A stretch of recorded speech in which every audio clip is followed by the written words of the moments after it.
하나님 감사합니다. 오늘도 하나님의 불러주심에 응답하여 함께 나와 한 마음으로 예배를 올려드립니다. 이 예배를 기쁘게 받아주시고 온전히 하나 되는 귀하고 복된 시간이 될 수 있도록 인도하여 주시옵소서.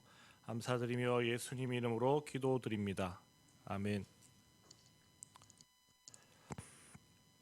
찬송가 462장입니다. 462장.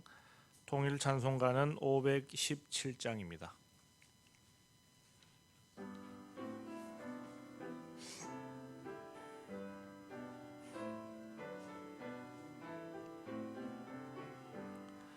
생명 진리 은혜 되신 영원하신 구세주, 사람 되사 모든 인류 구원하여 주시니, 영광 중에 계신 주님 크신 은혜 베푸사 사랑으로 채우시고 우리 고쳐 주소서.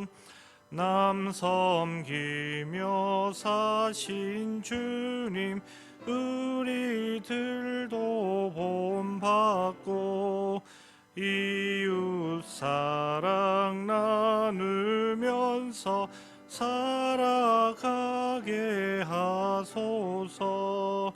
온 세상의 금은 보화 모두 주의 것이니, 책임 맡은 일꾼으로 충성하게 하소서. 사랑의 주 평화의 왕 우리 중에 오셔서 모든 싸움 다 그치고 하나 되게 하소서. 지난 날의 어두움과 환난 풍파 지나고 형제 사랑 밝은 장래 이뤄지게 하소서. 행진하는 주의 무리 빈부귀천 없으니, 한 마음으로 봉사하고 같은 주님 모시네. 우리에게 하나 되라 분부하신 주여, 주의 뜻이 이 땅 위에 이루어지게 하소서. 아멘.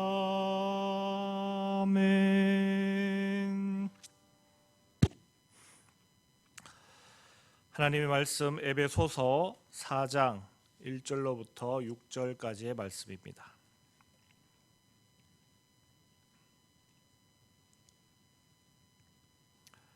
에베소서 4장 1절로부터 6절까지 말씀입니다. 그러므로 주 안에서 갇힌 내가 너희를 권하노니, 너희가 부르심을 받은 일에 합당하게 행하여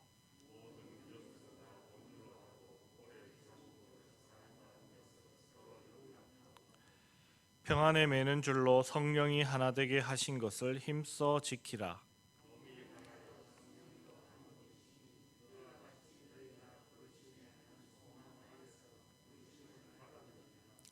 주도 한 분이시요 믿음도 하나요 세례도 하나요, 하나님도 한 분이시니 곧 만유의 아버지시라.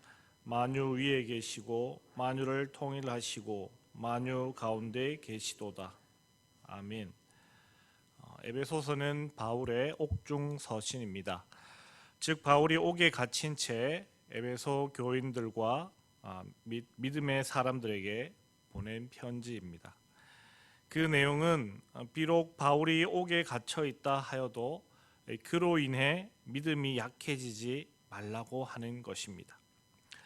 바울의 옥에 갇힘은 결코 실패가 아니라 복음을 전하는 큰 그림과 그 나아가는 길의 일부에 지나지 않기 때문입니다. 그리고 또 강조하는 것은 바로 교회의 연합과 일치입니다. 앞서 나온 이야기 가운데서도 나타났지만 에베소 교회는 이방인 그리스도인들과 유대인 그리스도인들 간의 갈등이 있었고 그 갈등은 교회가 하나 되는 일에 걸림돌이 되었습니다. 따라서 바울은 에베소 교인들에게 교회가 하나 되는 일에 힘쓰라고 권면합니다. 그러면서 바울은 부르심을 받은 일에 합당하게 행하라고 말하고 있습니다. 그 부르심은 어떤 부르심입니까?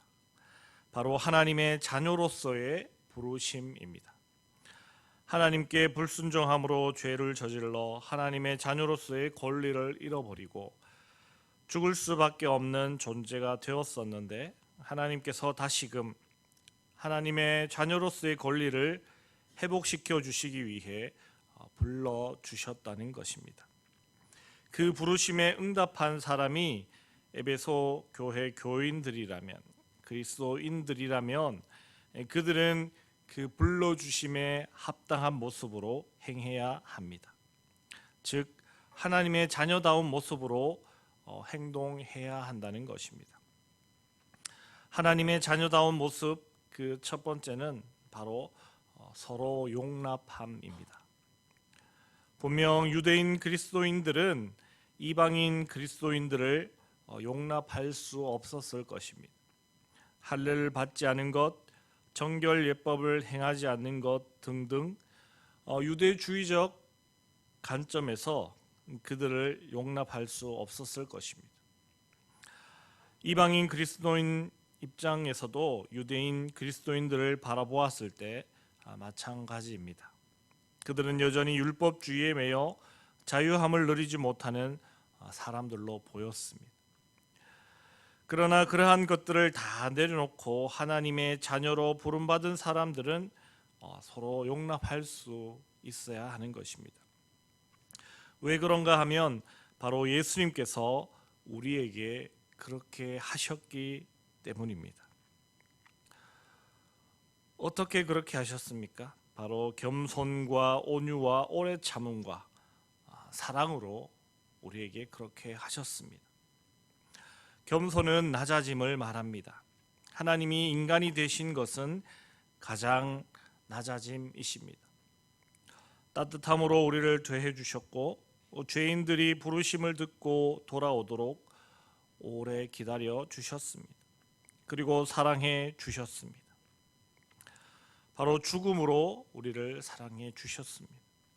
죽음보다 더 큰 사랑은 없습니다. 주님께서 그렇게 우리를 용납해 주셨기 때문에 주님을 믿고 따르는 그리스도인들이라면 역시 그렇게 하여야 한다는 것입니다. 주님께서 그러한 모습으로 우리를 용납해 주신 것처럼 우리도 서로 용납할 수 있어야 한다는 것입니다. 교회는 성령의 역사로 이루어졌습니다. 교회는 어떤 인간의 생각과 목적으로 만들어진 것이 아닙니다. 오순절 성령 강림 이후 성령의 역사하심으로 교회는 생겨나게 되었습니다. 교회는 공동체입니다. 공동체라는 것은 하나를 말합니다. 하나가 아니면 그것은 공동체가 아닌 것입니다. 따라서 성령의 역사로 이루어진 공동체로 하나가 되었으면 힘써 지켜야 할 의무가 성도들에게 있는 것입니다. 그렇게 공동체가 하나 되기 위해서는 평안의 줄이 필요합니다. 갈거지가 끝난 논에 짚을 묶을 때 보면 그때도 줄이 필요하고 돈을 세어 묶을 때도 줄이 필요합니다. 묶어 하나 되게 하는 데는 줄이 필수입니다. 그러나 각각의 경우 필요한 줄이 따로 있습니다. 집단을 묶을 때는 지프로 줄을 만들어 묶습니다. 돈을 묶을 때는 종이로 돈을 묶습니다. 집단을 종이로 묶지 않고 돈을 지프로 묶지 않습니다. 그렇게 묶어서는 하나 되게 할 수 없습니다. 마찬가지로 교회도 하나 되게 묶어야 하는데 그 줄은 곧 평안이라고 그렇게 말합니다. 평안은 화평한 것을 말하는 것입니다. 따라서 교회의 하나됨을 위해서는 평안함, 화평을 위해서 힘써야 하는 것입니다. 하나님께서 우리를 부르신 은혜 안에는 이 하나라는 가치가 참으로 중요합니다.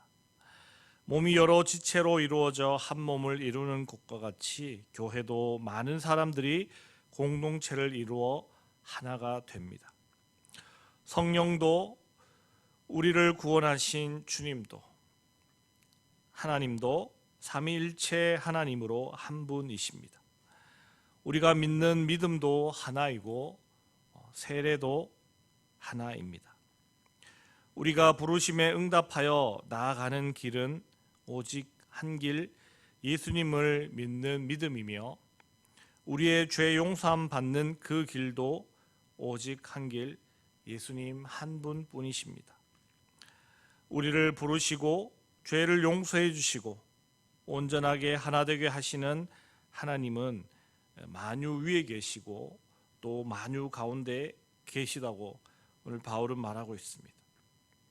이것은 곧 하나님께서 모든 시간, 모든 장소에 계시다는 것을 말하는 것입니다. 따라서 우리는 하나님의 하나 되게 하심의 풍성함 가운데 살아가는 것입니다. 따라서 우리의 삶도 그 안에서 하나됨으로 살아가야 하겠습니다. 그렇게 살아가는 것이 부르심에 합당하게 살아가는 모습인 것입니다. 이 자리에 함께 하신 모든 성도님들 또한 하나됨을 힘써 지키시는 그러한 신앙의 모습으로 우리 예천교회가 하나 되는 일에 더욱더 힘을 쏟는 그러한 노력으로 서로 용납함으로 서로를 대할 수 있는 그러한 삶을 살아가시는 귀하고 복된 여러분들이 다 되시길 주님의 이름으로 축복합니다. 기도하겠습니다. 하나님 감사합니다. 주님의 몸된 교회 예천교회를 성령의 역사하심으로 세우시고 그 안에서 온전히 하나의 공동체를 이루어 믿음 생활하며 살아가게 하시니 감사합니다. 성령의 역사하심으로 하나 되게 하신 이 예천교회를 하나 되도록 우리가 힘써 지키게 하여 주시옵소서. 교회가 나누어지고 분리되는 그 어떠한 것도 용납되지 않게 하여 주시고 온전히 예수 그리스도의 마음을 우리에게 허락하셔서 그 마음으로 서로 용납함으로 온전히 성령께서 하나 되게 하신 교회를 온전히 지키는 저희가 될 수 있도록 인도하여 주시옵소서. 그리하여 하나님께서 기뻐하시는 예천교회를 우리가 만들어갈 수 있도록 인도하여 주시옵소서. 감사드리며 거룩하신 예수님 이름으로 기도드립니다. 아멘. 하늘에 계신 우리 아버지, 아버지의 이름을 거룩하게 하시며 아버지의 나라가 오게 하시며 아버지의 뜻이 하늘에서와 같이 땅에서도 이루어지게 하소서. 오늘 우리에게 일용할 양식을 주시고 우리가 우리에게 잘못한 사람을 용서하여 준 것 같이 우리 죄를 용서하여 주시고 우리를 시험에 빠지지 않게 하시고 악에서 구하소서. 나라와 권능과 영광이 영원히 아버지의 것입니다. 아멘. 이 시간 기도하실 때 오늘 주일 모든 예배와 성도님들의 건강을 위해서 기도해 주시고 선교사님들의 사역, 교회 학교의 부흥, 나라와 민족과 세계 평화, 특별히 우크라이나 땅과 이스라엘 땅의 전쟁을 위해서 기도해 주시고 우리나라도 그런 위기가 닥치지 않도록 불꽃과 같은 눈으로 지켜달라고 기도해 주시고 또 각자 개인적인 기도 제목 따라 기도하실 때 우리 주여 한번 크게 부르짖고 함께 기도하시겠습니다. 주여